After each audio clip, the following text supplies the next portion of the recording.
Capítulo 15. Redux do Palácio dos Fundos. Eu costumava pensar que não gostava deste lugar, mas acho que estava errado. Mal pensou surpreso. Ela estava encontrando vida no Palácio dos Fundos, agora que finalmente estava de volta, bastante agradável.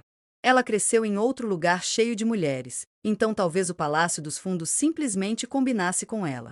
Seus dias mais uma vez consistiam em provar comida, misturar remédios e fazer pequenas caminhadas. Sua perna ainda não estava curada e ela recebeu instruções explícitas para não sair muito, mas em sua opinião ela estava bem, desde que evitasse qualquer coisa extenuante que pudesse abrir a ferida novamente. Francamente, seu braço esquerdo provava que ela não era nem de longe tão delicada. A questão da gravidez de Gyokuyou ainda não foi definitivamente resolvida. Quando ela estava grávida da princesa Lingli, ela não sofreu nenhum enjoo matinal grave e suas preferências alimentares quase não mudaram. Além do atraso na menstruação, não havia nenhuma evidência de uma forma ou de outra. Mesmo assim, foi imposta uma ordem de silêncio ao pavilhão Jade, para não correr riscos.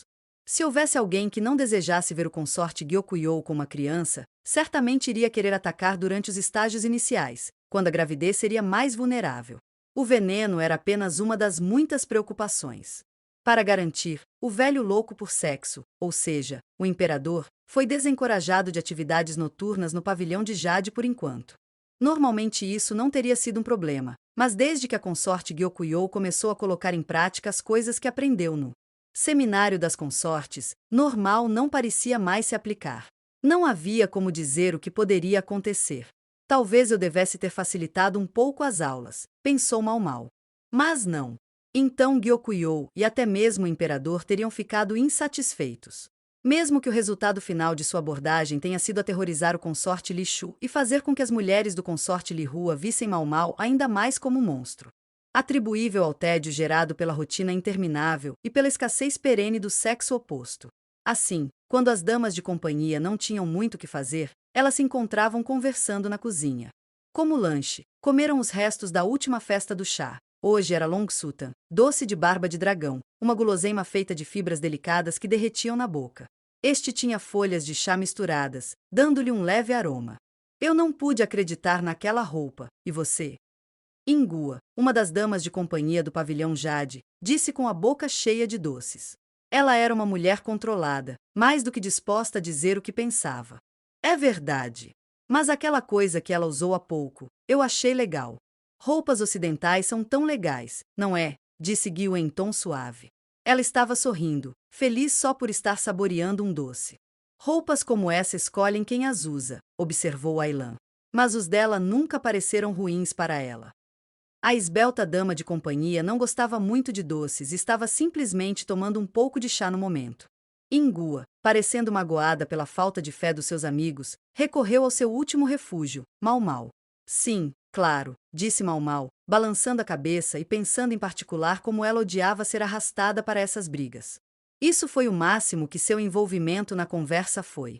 Ingua, com suas esperanças de reforço frustradas, estufou as bochechas. Bem, achei que o consorte Adu era muito mais legal. Ela tomou um gole de chá com raiva, sem nunca encolher as bochechas. Guiyuan e Ailan sorriram um para o outro.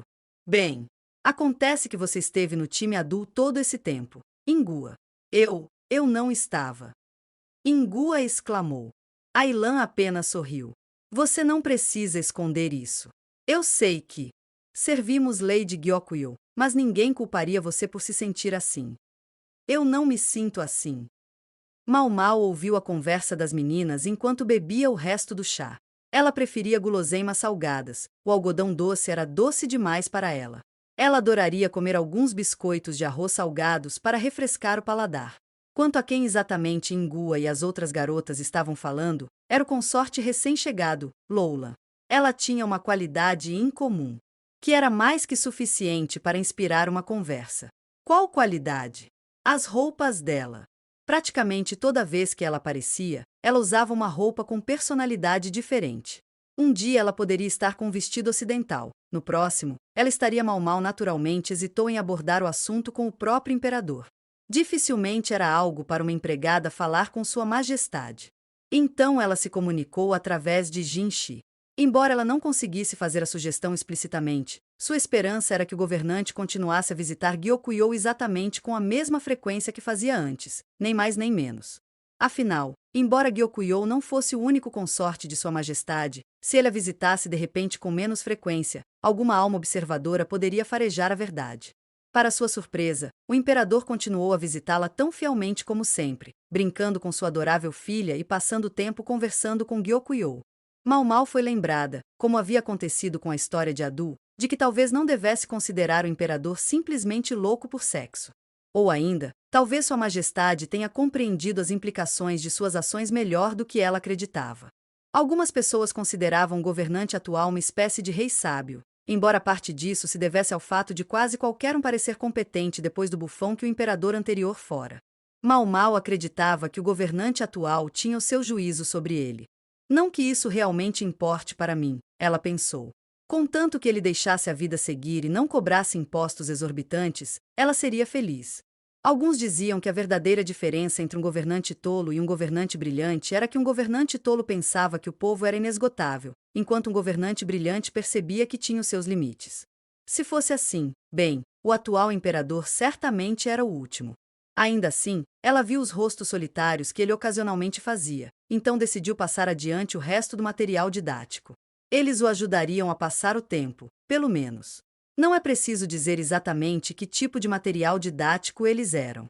Ela fez questão de ter vários livros diferentes em mãos, só para garantir, mas infelizmente nenhuma das damas de companhia se interessou por isso. Ele apenas terá que se contentar com 2 dimensões. Mal Mal colocou os materiais onde eles seriam discretos, mas perceptíveis, e felizmente. Pareceu que ele os avistou. Quando, alguns dias depois, ela recebeu a ordem de preparar mais materiais desse tipo, ela decidiu que talvez louco por sexo fosse a maneira correta de descrevê-lo, afinal. Havia uma tendência para espalhar boatos no Palácio dos Fundos, provavelmente equipado como um cavaleiro de uma das tribos. Eu me pergunto qual é a história, pensou Mal Mal. Talvez ela simplesmente tivesse muito dinheiro. Se ela continuasse trocando de roupa nesse ritmo, logo seu pavilhão estaria abarrotado de roupas. O anteriormente austero pavilhão Garnet já havia mudado irreconhecível, como se o novo residente tivesse a intenção de banir o espírito de Adu. Foi a coisa certa e errada a fazer. Por um lado, o Palácio dos Fundos era um mundo em que se avançava destacando-se, mas por outro lado, o prego que ficasse saliente, como diziam, seria derrubado. Lowland poderia ter se tornado um prego em circunstâncias normais, mas seu pai era um conselheiro importante desde os tempos do ex-imperador, então não havia, por assim dizer, nenhum martelo grande o suficiente para o trabalho. Isso explica muita coisa, pensou Mal Mal. Isso seria motivo mais que suficiente para expulsar Adu. Considerando a idade de Lowland, pode até ter parecido um pouco tardio. Então Mal Mal teve uma ideia. Não teria sido mais conveniente para o imperador, em alguns aspectos, se Adu tivesse permanecido no Palácio dos Fundos? Como ela nunca poderia ser mãe do país, seus olhos estavam fixos na frente. Ela era tão perspicaz e inteligente que alguém poderia desejar ter nascido homem. E agora, de um só golpe, o imperador perderá um excelente conselheiro e ganhará uma jovem que poderia influenciar não só o Palácio dos Fundos, mas também a própria corte maior. Talvez não lhe parecesse a troca mais vantajosa. Ele não podia simplesmente ignorá-la, mas não seria necessariamente benéfico para ele ficar muito amigo de Lowland e fazê-la conceber um filho. O apoiador de um consorte só era realmente poderoso durante a minoria de uma criança. Depois que o menino se tornasse imperador, e até tivesse um filho, essa pessoa poderia se tornar totalmente estranha. Então, o que isso significa? Mal Mal cogitou as possibilidades enquanto se servia de outra xícara do pequeno bule de chá.